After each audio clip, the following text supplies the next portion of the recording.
Hello વિદ્યાર્થી મિત્રો, દરેક જણની તબિયત સારી હશે. બરાબર. ચેપ્ટર નંબર 1 સંબંધ અને વિધેય ખૂબ જ સારી રીતે આગળ જઈ રહ્યું છે. સંબંધ અને વિધેયની અંદર આપણે લાસ્ટ લેક્ચરની અંદર સ્વાધ્યાય 1.4 એના 9 દાખલા સુધીની વાત આપણે કરેલી. બરાબર. દ્રિક ક્રિયા, આપેલી ક્રિયા એ દ્રિક ક્રિયા છે કે નહીં તેની ચકાસણી કરવી. ચકાસણી થઈ જાય પછી ક્રમના નિયમની અને જૂથના નિયમની ચકાસણી કરવાની અને એની જોડે જોડે તટસ્થ ઘટકની આપણે વાત કરેલી. હવે આજે આપણે દાખલા નંબર 10થી શરૂઆત કરીએ. ક્વેશ્ચન નંબર 10 આ રીતે છે. પ્રશ્ન 9માં આપેલ પૈકી કઈ દ્રિક ક્રિયાઓ માટે તટસ્થ ઘટકનું અસ્તિત્વ છે? એટલે પ્રશ્ન 9ની અંદર જે ક્રિયાઓ છે એમાંની કઈ ક્રિયા માટે તટસ્થ ઘટકનું અસ્તિત્વ છે તેની ચકાસણી કરવાની છે. એટલે તટસ્થ ઘટક આપણે શોધવાનો છે. તો તટસ્થ ઘટક કેવી રીતે શોધાય એની વાત આપણે આગળની થિયરીઓમાં કરેલી છે. તો પહેલો દાખલો લઈએ અને સમજતા જઈએ. ક્યુ ઉપર છે, આખી દ્રિક ક્રિયા ક્યુ ઉપર છે. એટલે કે star from Q cross Q to Q, Q cross Q to Q, A star B is equal to A star B is equal to A minus B. આ પહેલો દાખલો. હવે આપણે આ ક્રિયાનો તટસ્થ ઘટક શોધવો છે. તો હું આ રીતે ધારી લઉં. પહેલાં તો ધારો કે આ ક્રિયાનો એટલે સ્ટાર એ ક્રિયા છે, એનો તટસ્થ ઘટક ઈ છે. એનો તટસ્થ ઘટક ઈ છે. એટલે એનો અર્થ એવો થયો કહેવાય કે A star E is equal to A થશે. હવે A સ્ટાર E તો A માઇનસ E થઈ જશે. આ જે ઓપરેશન આપેલું છે તે મુજબ A સ્ટાર E એટલે A minus E is equal to A. હવે E સામે લઈ જઈશું તો E બરાબર A માઇનસ A. એટલે કે એનો અર્થ એમ થઈ ગયો કહેવાય E is equal two 0. Clear? હવે આપણે ધારો કે ક્રમની અદલા બદલી કરી કાઢીએ. E star A is equal to A કરીએ. હવે આ બંને વચ્ચે ઓપરેશન કરું તો A minus A is equal to A. આ માઇનસ A સામે લઈ જઈશું તો E is equal to A plus A, તો E is equal to 2A. તો અહીંયા ક્રમની અદલા બદલી કરી કાઢી તો ઈની કિંમત અલગ અલગ આવી. ખરેખર ઈની કિંમત સરખી જ આવી જોઈએ અને આ ઈ બરાબર જે કંઈ તટસ્થ ઘટક આવ્યો એ ક્યુની અંદર આવવો જોઈએ. ક્યુની અંદર તો આવશે એનો તો કોઈ પ્રશ્ન નથી, પણ બંનેના જવાબ કેવા આવ્યા? અલગ અલગ આવે છે. એટલે કે એનો અર્થ એવો થયો કહેવાય કે E star A is not equal to A star E. એટલે કે આ ક્રિયાનો, આ દ્રિક ક્રિયાનો તટસ્થ ઘટક અસ્તિત્વ નથી. આ દ્રિક ક્રિયાનો તટસ્થ ઘટક અસ્તિત્વ ધરાવતો નથી, એટલે તે ન મળે. ક્લિયર? બંનેમાં સમાન આવવું જોઈએ. ક્લિયર? ચલો હવે બીજું ઓપરેશન ક્યુ ઉપર જ છે. એટલે star Q cross Q to Q, A star Q is equal to A star B is equal to A square plus B square. A star B is equal to A square plus B square. હવે આપણે ધારી લઈશું, ધારો કે આ ક્રિયાનો ધારો કે આ ક્રિયાનો તટસ્થ ઘટક ઈ છે. ધારો કે આ ક્રિયાનો તટસ્થ ઘટક કયો છે?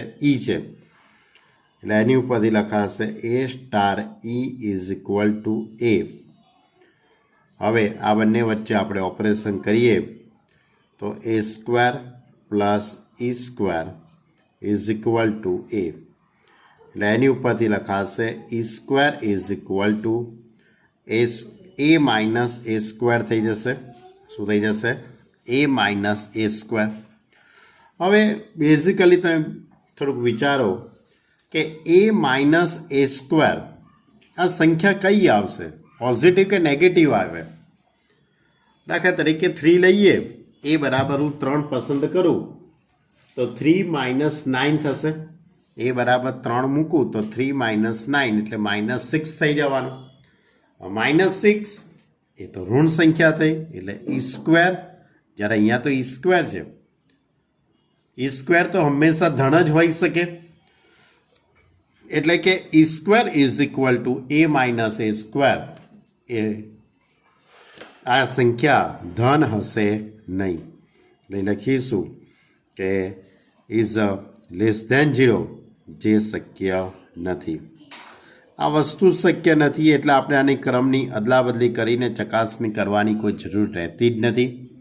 અહીંયાથી જ ખબર પડી જાય છે કે આપણે જે ઈ શોધવાનો છે એ ક્યુની અંદર અસ્તિત્વ ધરાવવાનો જ નથી. કારણ કે E square is equal to A minus A square. આ સંખ્યા ધન આવી જોઈતી હતી પણ ઋણ આવે છે. એટલે કે આનો અર્થ એવો થયો કહેવાય કે આ ઓપરેશનનો તટસ્થ ઘટક નથી મળતો. તટસ્થ ઘટક ન મળે. ક્લિયર? ચલો ત્રીજું operation number 3. Star from Q cross Q to Q. કઈ રીતે છે operation? A star B is equal to A plus AB. A star B is equal to A plus AB. ચલો હવે એ જ રીતે ઉપરના 2 દાખલા ગણ્યા તે મુજબ જ આ પહેલાં આપણે ધારી લઈશું. ધારો કે દરેક ક્રિયા સ્ટારનો તટસ્થ ઘટક ઈ છે. એટલે એની ઉપરથી A star E is equal to A. હવે A સ્ટાર ઈ એટલે A plus AE is equal to A. હવે આપણે ઈને કરતા બનાવવો છે. એ ઉડી જશે તો AE ઇઝ ઇક્વલ ટુ 0. એટલે કે એનો અર્થ એમ થઈ જશે E બરાબર 0. હવે હું ક્રમની અદલાબદલી કરી દઉં. E star A is equal to A. હવે E સ્ટાર A તો E plus A into E આવું થશે ને. E into A is equal to A. કારણ કે આપણું ઓપરેશન જે રીતે છે, જે રીતે તમને ઓપરેશન વ્યાખ્યાયિત કરીને આપેલું છે તે મુજબ A star B is equal to A plus AB. આ મુજબ E સ્ટાર A તો E plus E into A is equal to A. હવે આમાંથી મારે ઈને કરતા બનાવવો છે તો E કોમન કાઢી લઉં તો 1 plus A is equal to A. એટલે એનો અર્થ એવો થયો E બરાબર A અપોન 1 પ્લસ A. એટલે અહીંયા ઈની કિંમત કેવી થઈ ગઈ? બંને માટે અલગ અલગ થઈ ગઈ કહેવાય. ઈની કિંમત બંને માટે કેવી આવી? અલગ અલગ. એટલે માટે A star E is not equal to A star A. માટે આ ક્રિયાનો તટસ્થ ઘટક ન મળે. અસ્તિત્વ ધરાવતો નથી. चलो हवे तीजू ऑपरेशन चौथું ऑपरेशन आ रीते छे A star B is equal to A minus B नो वर्ग। तो हवे आज रीते पहला धारी लईशुं। धारो के स्टारनो तटस्थ घटक धारो के स्टारनो तटस्थ घटक ई छे એટલે એની ઉપરથી A star E is equal to A. હવે આ બંને વચ્ચે હું ઓપરેશન કરું તો કયું ઓપરેશન છે? એ માઇનસ બીના હોલ સ્ક્વેરનું ઓપરેશન છે। તો આપણે એની ઉપરથી શું લખી શકાશે? એ માઇનસ ઈ એનો whole square is equal to A.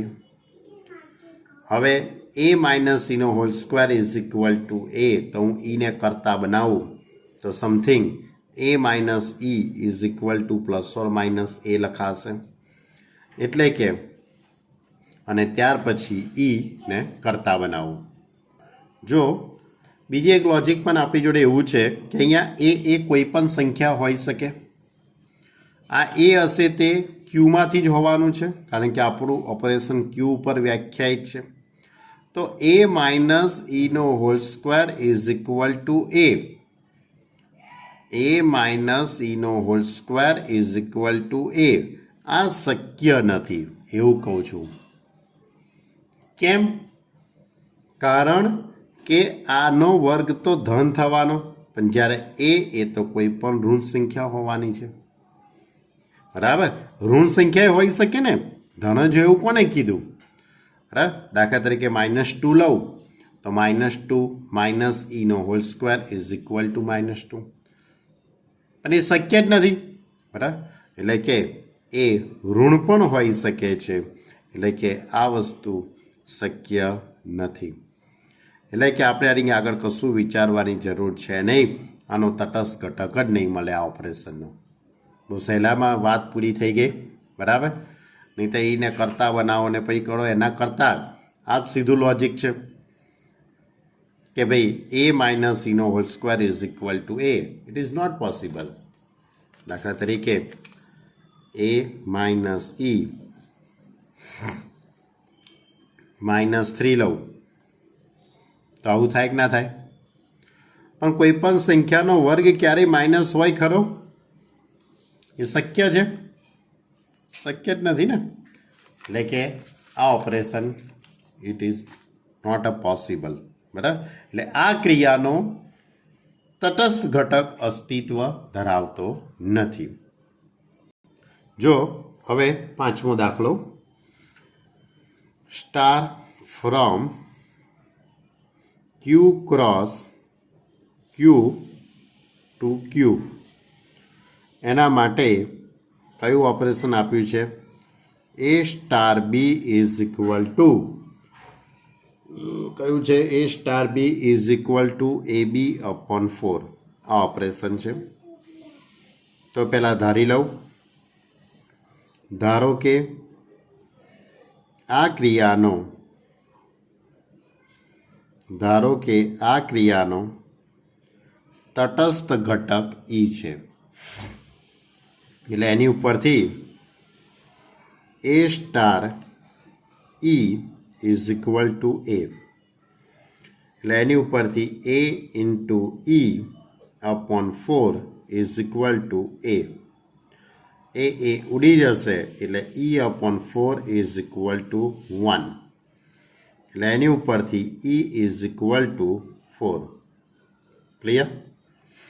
A star B is equal to A B upon 4 तो ए इंटू बी एटले ए इंटू ई अपॉन 4 तो ए उड़ी जશે એટલે E upon 4 is equal to 1 तो ई is equal to 4।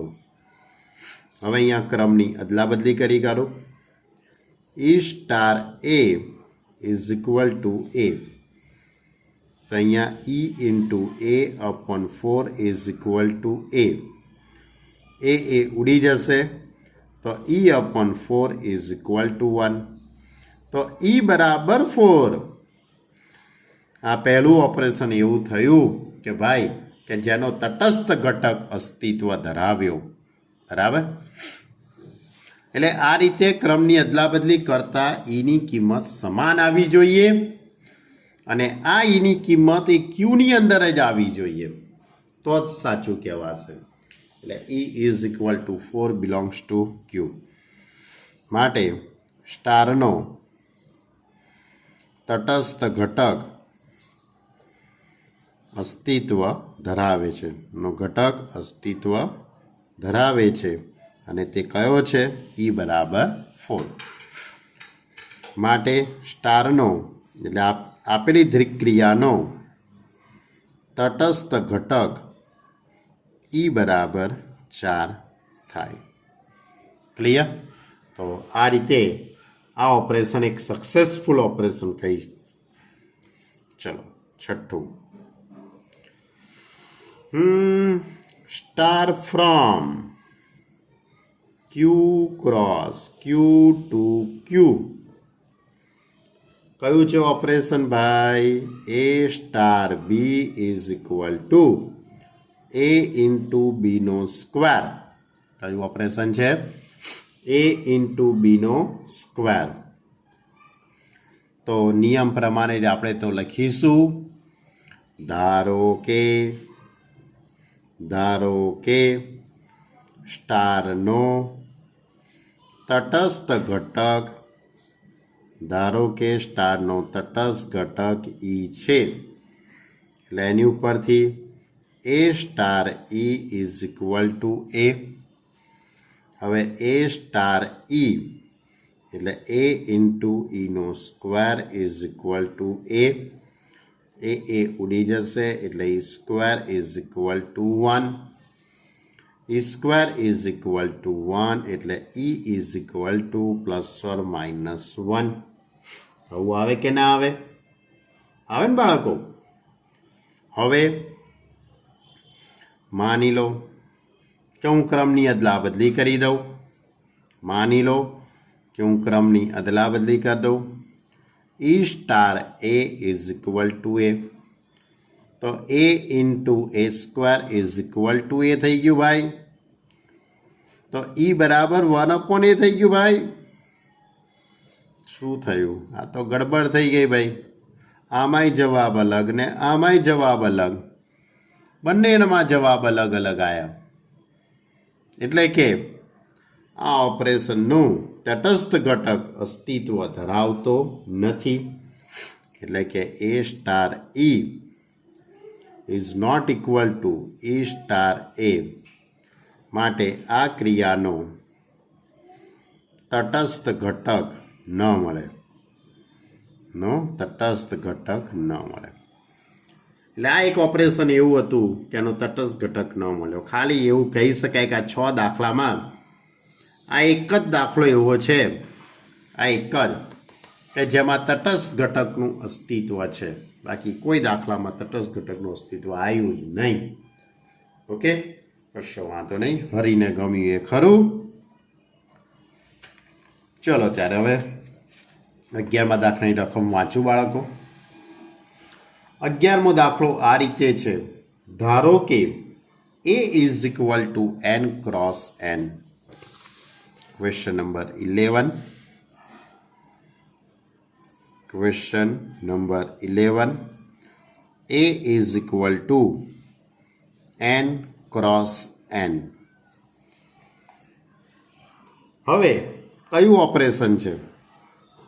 A B star CD is equal to A plus C B plus D દ્વારા વ્યાખ્યાયિત એ પરની દ્વિક્રિયા છે.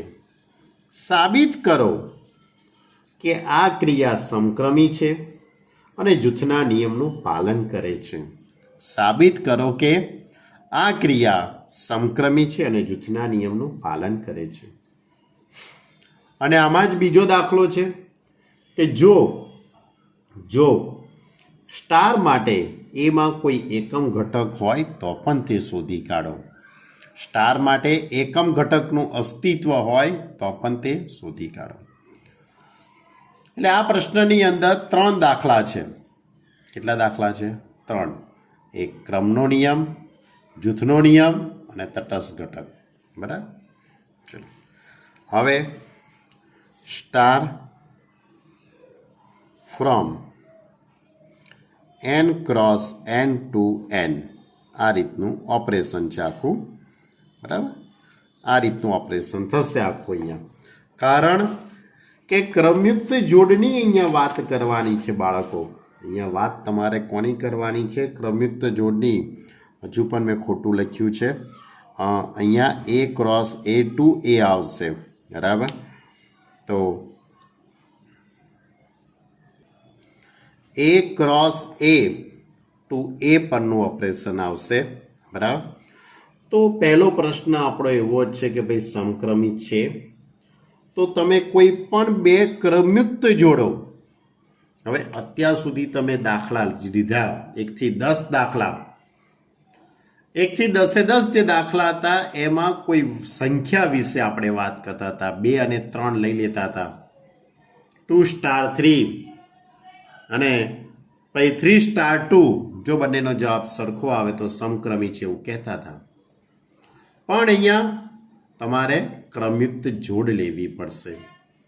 કેમ? કારણ કે તમારું અહીંયા જે ઓપરેશન છે, જે દ્વિક ક્રિયા છે તે n ક્રોસ n પરનું છે.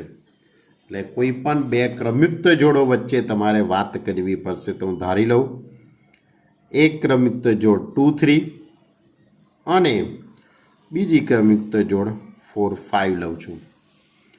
એના માટે હું આ રીતે લખું 2 3 સ્ટાર 4 5 તો is equal to operation a plus C B plus D. પહેલા ઘટક જોડે પહેલો ઘટક, બીજા ઘટક જોડે બીજો ઘટક. એટલે 2 પ્લસ 4 અને 3 પ્લસ 5. 2 પ્લસ 4 6 અને 3 પ્લસ 5 8. હવે ક્રમ બદલી કાઢું. 4 5 2 ઇઝ ઇક્વલ ટુ, જો 4 5 સ્ટાર 2 3 તો 4 પ્લસ 2 5 પ્લસ 3 તો જવાબ 6 8 આવશે. તો બંનેના જવાબ સરખા આવ્યા. એટલે કે 2 3 star 4 5 is equal to 4 5 star 2 3. તો પ્રત્યેક આવી કોઈ પણ આપણે ક્રમયુક્ત જોડો લઈએ, પ્રત્યેક એ બી બિલોંગ્સ ટુ એ એટલે n ક્રોસ n, અને સીડી લેવામાં આવે બિલોંગ્સ ટુ એ એટલે n ક્રોસ એ. તો A B star CD is equal to, આપણે ઓપરેશન કરીએ તો a plus C B plus D. હવે ક્રમ બદલી કાઢીશું તો સી પ્લસ એ લખી શકાશે, ડી પ્લસ બી પણ લખી શકાશે. એટલે એની ઉપરથી સીડી ક્રોસ એ બી. ક્રમની અદલાબદલી કરવાથી જવાબમાં અહીંયા કોઈ ફેરફાર થતો નથી. એટલે કે આ ઓપરેશન એ સમક્રમી છે તેમ કહી શકાશે. હવે જૂથનો નિયમ. જો જૂથનો નિયમ માટે સંખ્યાનો પણ ઉપયોગ કરી શકાય અને વ્યાપક રીતે વાત કરવી હોય તો પણ કરી શકાય.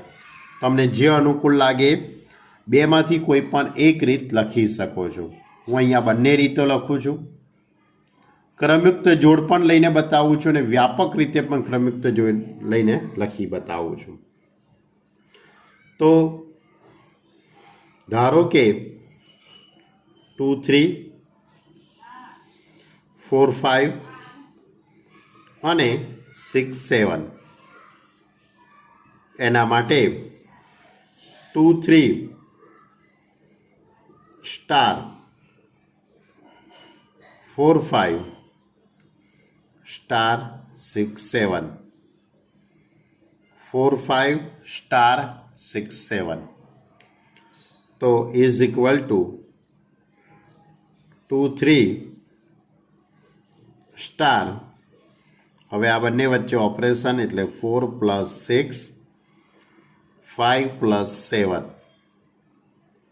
તો ઇઝ ઇક્વલ ટુ 2 3 સ્ટાર 10 12 બરાબર, કારણ કે 4 + 6 10 5 + 7 12 થઈ જશે.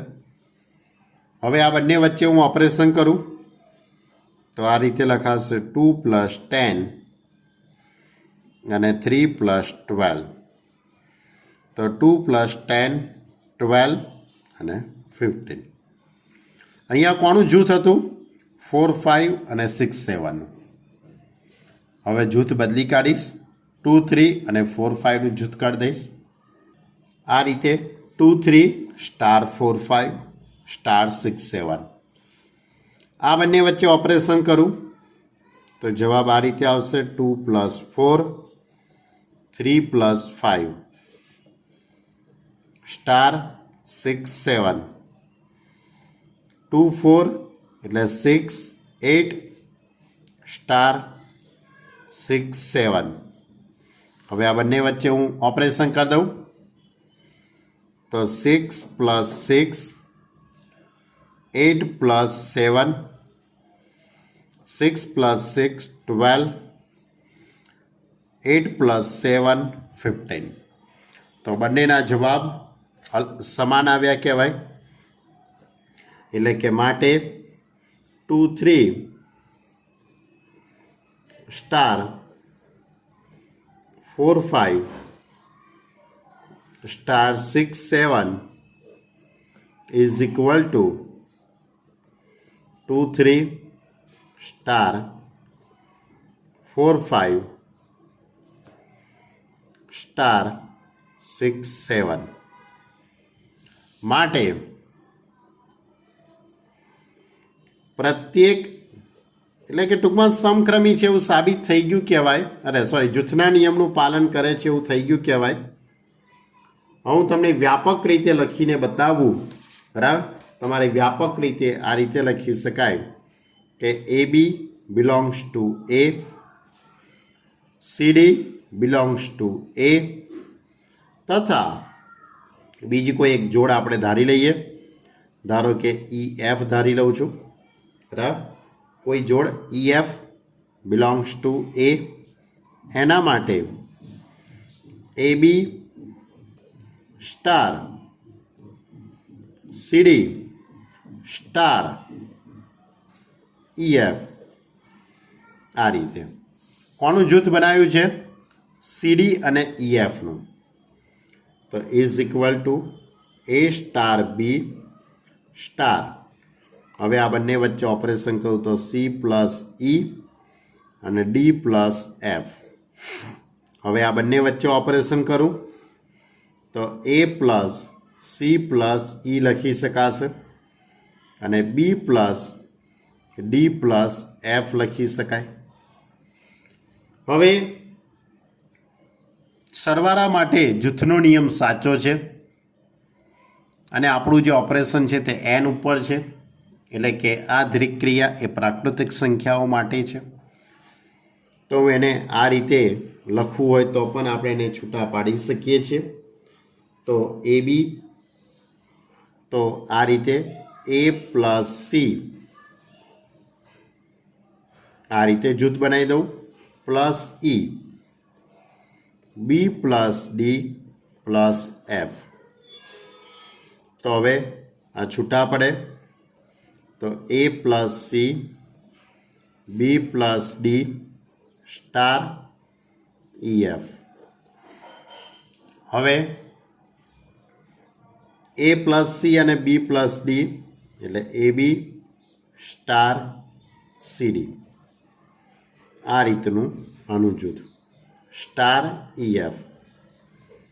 તો આ રીતે તમારે લખવું હોય તો લખી શકાય છે। કોનું જૂથ હતું? CD અને EFનું। મેં AB અને CDનું જૂથ બનાવી દીધું। એટલે કે પ્રત્યેક AB CD EF માટે AB star CD star EF is equal to AB star CD star EF। એટલે કે આ સ્ટાર એ જૂથના નિયમનું પાલન કરે છે। એટલે આ ઓપરેશન એ જૂથના નિયમનું પાલન કરે છે। એ જૂથના નિયમનું પાલન કરે છે। એટલે આ ઓપરેશન જૂથના નિયમનું પણ પાલન કરે છે અને સમક્રમી પણ છે। હવે તટસ્થ ઘટક। તો તટસ્થ ઘટક શોધવા માટે આપણે આ રીતે ધારી લઈશું। ધારો કે E1 અને E2, કારણ કે મારે આ રીતે લખવું પડશે જોડ સ્વરૂપે। E1 E2 belongs to એ સ્ટારનો તટસ્થ ઘટક છે। સ્ટારનો તટસ્થ ઘટક છે। તો AB star E1 E2 is equal two AB થઈ જશે।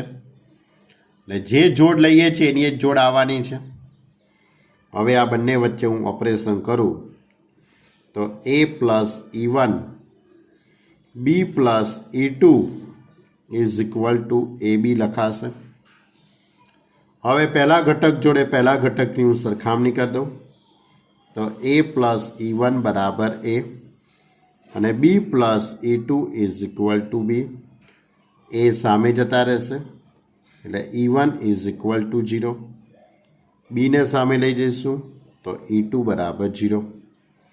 એટલે કે એનો અર્થ એવો થઈ ગયો કે E1 E2ની કિંમત એ 0 0 થઈ ગઈ કહેવાય। E1 E2ની કિંમત કેવી થઈ ગઈ કહેવાય? 0 0। E1 E2 હવે ક્રમ બદલી કાઢું। કોનો ક્રમ હતો અહીંયા? AB star E1 E2। હવે ક્રમ બદલી કાઢું તો E1 E2 star AB is equal two AB। તો એની ઉપરથી E1 plus A E2 plus B is equal two AB। હવે સરખામણી કરી દઈએ તો E1 plus A is equal to A and E2 plus B is equal two B। તો E1 is equal two 0 અને E2 is equal two 0 માટે E1 E2ની કિંમત પણ આમાં કઈ આવી કહેવાય? 0 0 જ આવી કહેવાય। એટલે કે અહીંયા 0 0 એ આ સ્ટારનો કયો ઘટક થયો કહેવાય? તટસ્થ ઘટક છે તેવું કહી શકાય। એટલે આ ઓપરેશનનો તટસ્થ ઘટક કયો થયો કહેવાય? 0 0 થાય। એટલે કે માટે આ ક્રિયાનો તટસ્થ ઘટક 0 0 થાય। ઓકે। જો હવે પ્રશ્ન નંબર 12। પ્રશ્ન નંબર 12ની અંદર ખરા ખોટાની વાત છે, સત્ય અસત્યની વાત છે। નીચે આપેલા વિધાનો સત્ય છે કે અસત્ય તે જણાવો અને તમારા જવાબની યથાર્થતા ચકાસો। તમારા જવાબની સત્યાર્થતા ચકાસો। તો એની અંદર પહેલું જે વિધાન છે તે કંઈક આ રીતે છે। ગણ n પરની કોઈ પણ ક્રિયા માટે ગણ n પરની કોઈ પણ ક્રિયા લઈએ, સરવાળાની હોય, બાદબાકીની હોય ગુણાકારની હોય, ભાગાકારની હોય કે લસા ગુસાની કોઈ પણ ક્રિયા માટે a star A is equal to a થાય, એ બિલોંગ્સ ટુ એન. તો શું આ વિધાન સત્ય છે? શું લખ્યું છે વિધાન? કે આ સ્ટાર એ n cross N to n પરની આ ક્રિયા છે આખી. બરાબર. ઓપરેશન એવું લખ્યું છે a star B A star a છે, a star A is equal to a. Operation A star A is equal to a આ રીતનું છે. તેને એવું કીધું છે કે ભાઈ આ સ્ટારની જગ્યાએ કોઈ પણ દ્રિક ક્રિયા માટે શું આ સાચું થાય? કોઈ પણ દ્રિક ક્રિયા માટે શું આ સાચું થાય? એવો પ્રશ્ન પૂછ્યો છે. તો હું ધારી લઉં, ધારો કે હું સ્ટાર માટે દ્રિક ક્રિયા સરવાળાની પસંદ કરું. કઈ પસંદ કરું? સરવાળાની. તો star n cross N to n પરની ક્રિયા માટે ઓપરેશન આ રીતે પસંદ કરું, a star B is equal to A plus b. માની લો કે મેં આવું ઓપરેશન પસંદ કર્યું. બરાબર. તો નિયમ પ્રમાણે a star A is equal to A plus a is equal to તો 2a થઈ ગયા ભાઈ. શું થઈ ગયું? 2a થઈ ગયું. Is not equal to A. A આવતું નથી.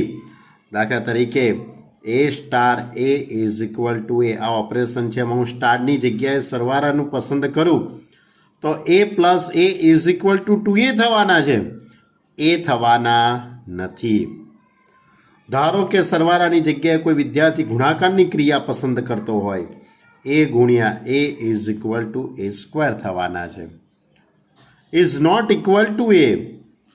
સિમ્પલ લોજિક છે. દાખલા તરીકે 5 વત્તા 5 કરીએ તો જવાબ કેટલો આવવાનો છે? 10 આવવાનો છે. ક્યારેય 5નો 5 જવાબ આવવાનો નથી. તો આવું કોઈ operation A star A is equal to a થાય એવું કોઈ ઓપરેશન એન પર વ્યાખ્યાયિત નથી. એટલે કે આ વિધાન કેવું થયું કહેવાય? ખોટું છે. એટલે કે આપેલ વિધાન ખોટું છે.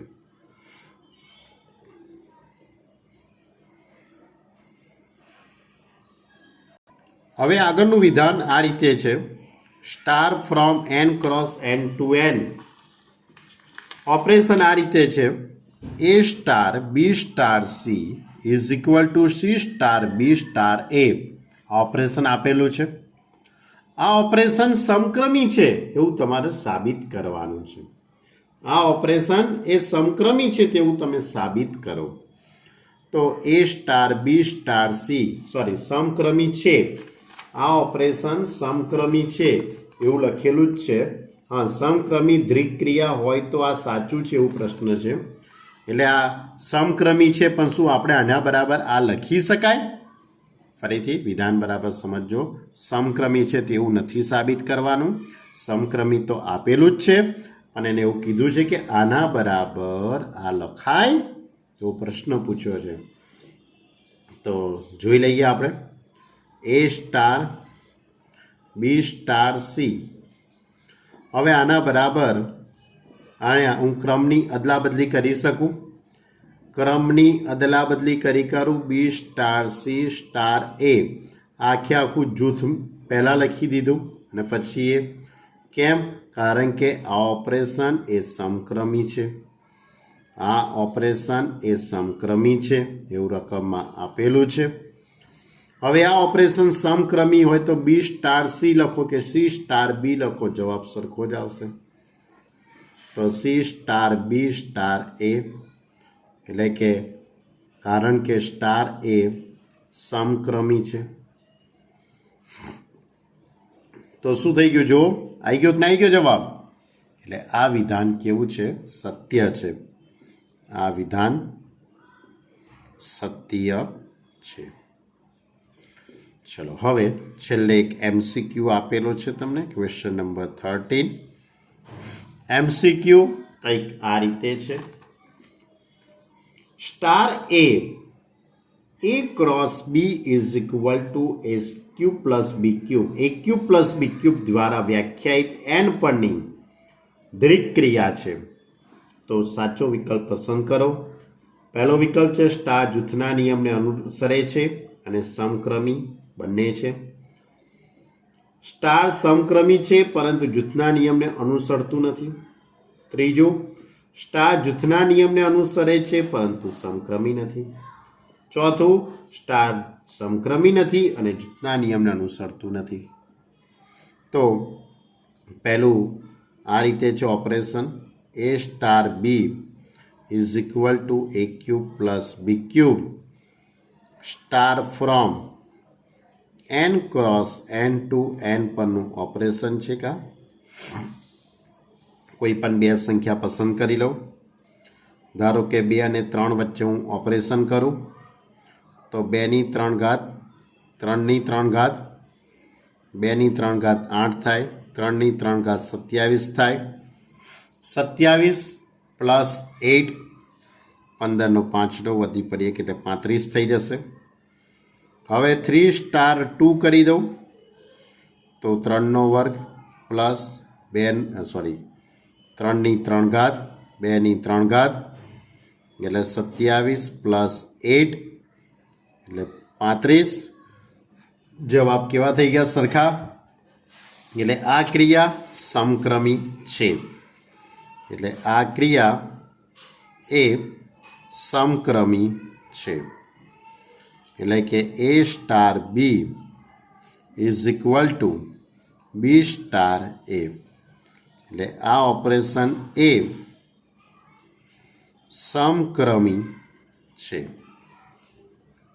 ક્લિયર। હવે જૂથના નિયમની વાત તો જૂથના નિયમની વાત કરવા માટે 2 સ્ટાર 3 સ્ટાર 4 લઈ લો તો 2 સ્ટાર 3 ની 3 ઘાત પ્લસ 4 ની 3 ઘાત તો 2 સ્ટાર 3 ની 3 ઘાત 27 4 ની 3 ઘાત 64 27 પ્લસ 64 એટલે 2 સ્ટાર 7 ને 4 11 6 ને 2 8 ને 1 9 બરાબર 91 એટલે 2 ની 3 ઘાત પ્લસ 91 ની 3 ઘાત।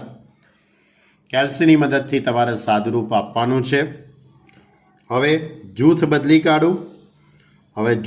કાઢું 2 સ્ટાર 3 સ્ટાર 4 તો 2 ની 3 ઘાત પ્લસ 3 ની 3 ઘાત તો 2 ની 3 ઘાત 8 3 ની 3 ઘાત 27 સ્ટાર 4 7 ને 7 14 ને 15 નો 5 નો વધી પડી 1 એટલે 35 સ્ટાર 4 તો 35 ની 3 ઘાત વત્તા 4 ની 3 ઘાત આનો જે જવાબ આવે બરાબર। તો બંનેના જવાબ કેવા છે સરખા છે બંનેના જવાબ કેવા છે સમાન એટલે માટે 2 સ્ટાર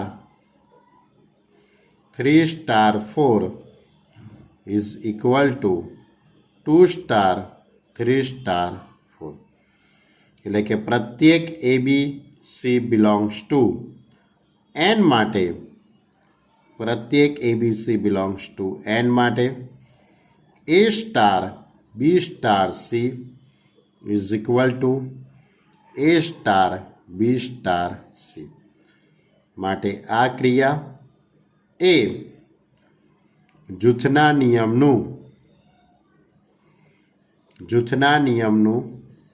પાલન કરે છે એટલે આ ક્રિયા સમક્રમી પણ છે અને જૂથના નિયમનું પાલન પણ કરે છે એટલે કયો વિકલ્પ સાચો થશે તો એ વિકલ્પ સાચો પડે છે બી કે સ્ટુડન્ટ મારા મત પ્રમાણે આનો જવાબ સરખો નહીં આવે સ્ટુડન્ટ કારણ કે 2 ની 3 ઘાત 8 અને હું 91 ની 3 ઘાત વિચારું તો 27 28 સમથિંગ આવવાની નહીં આવે બંનેના જવાબ સરખા નહીં આવે બાળકો સોરી સ્ટુડન્ટ જૂથના નિયમનું પાલન કરતું નથી. આ ક્રિયા જૂથના નિયમનું પાલન કરતું નથી. સમક્રમી છે પણ જૂથના નિયમનું પાલન કરતું નથી. કારણ કે સાદુરૂપ જ બતાવી આવે છે કે આ બંનેના જવાબ સરખા આવવાના નથી. બરાબર? કારણ કે 4 ની 3 ઘાત 64 થાય ને 35 ની 3 ઘાત તમે વિચારો ને તો લગભગ 1200 ને 1300 આસપાસ લગભગ આવી શકે. બરાબર? ના, એના કરતાં વધારે આવશે. ટૂંકમાં જવાબ સરખા આવવાના નથી. એટલે આ ક્રિયા એ જૂથના નિયમનું પાલન કરતી નથી. સોરી, ભૂલ થઈ ગઈ. ઓકે સ્ટુડન્ટ, તો આ હતું આપણું સ્વાધ્યાય 1.4. સ્વાધ્યાય 1.4ની અંદર બધા જ દાખલા ઘણા નાના છે. ભલે એને દાખલા વધારે આપ્યા છે પણ દાખલામાં કંઈ છે નહીં, પપલું દાખલા છે. બધા દાખલા કેવા? એકદમ પપલું દાખલા છે, એકદમ સહેલા દાખલા છે. બરાબર? 1-2 વખત વિડીયો જુઓ તો પણ આવડી જાય એવા દાખલા છે બધા. તો આ સાથે આપણે આ ચેપ્ટરની અંદર 1.1, 1.2, 1.3, 1.4 પૂર્ણ કર્યું. એટલે કે ટૂંકમાં ચેપ્ટરની અંદર હવે માત્ર સ્વાધ્યાય 1 બાકી રહ્યું અને ઉદાહરણોની ચર્ચા કરવાની રહી. ઓકે સ્ટુડન્ટ, તો હવે આવતા લેક્ચરની અંદર આપણે સ્વાધ્યાય 1ની શરૂઆત કરીશું. ત્યાં સુધી તમે આ વિડીયોને ખૂબ જ શાંતિથી જુઓ, શાંતિથી સમજો. ન સમજણ પડે તો ઓનલાઈન જ્યારે આપણે મળતા હોઈએ છીએ ત્યારે તમે મને પૂછી શકો છો. Okay student, by.